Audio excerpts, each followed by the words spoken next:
Iran will decide the future of the Strait of Hormuz. You are in safe hands, no worries, with an emoji of a smiley face wearing glasses. So for Donald Trump saying, oh, Iran is broken and battered and decimated and decapitated, and we're going to declare victory, and then we're going to leave the Strait of Hormuz to France and the UK and others to deal with. We're leaving because we won, and there is no leadership in Iran.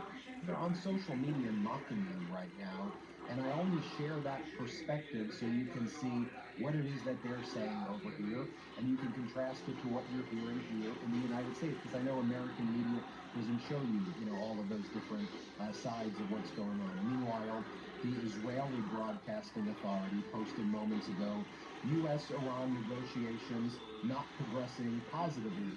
I would just delete the word positively and say U.S.-Iran negotiations not progressing, or maybe just change the word progressing to happening. Not happening. They're not happening.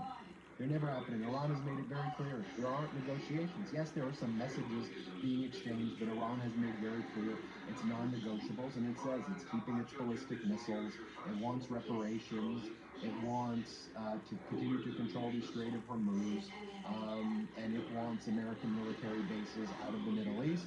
And it said to end security guarantees for itself and its proxy groups, whether it's the Houthis, whether it's Hezbollah or the Shiite militias in Iraq. They've said that very clearly. They said we're not going to follow any deadlines that Donald Trump setting. We don't agree to any Trump negotiating framework. They repeated that over and over again. So what could the speech be about tonight that Donald Trump's giving?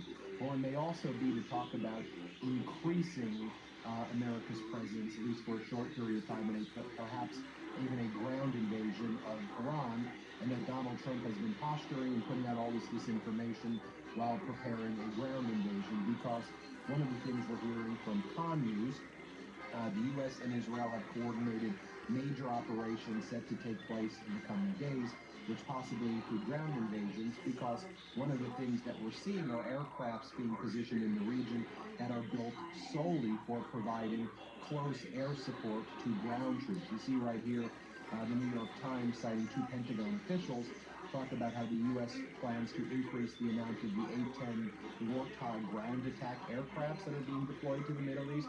Per the report, 18 additional aircraft will be sent to the Middle East, in addition to the 12 already operating in battle spaces. And again, that's an indication usually that there could be a ground invasion happening soon, whether that's of Karg Island or Iran proper itself, or Isfahan, or some of the nuclear facilities there. We will ultimately see. But folks, over the past 24 hours, things have been escalating.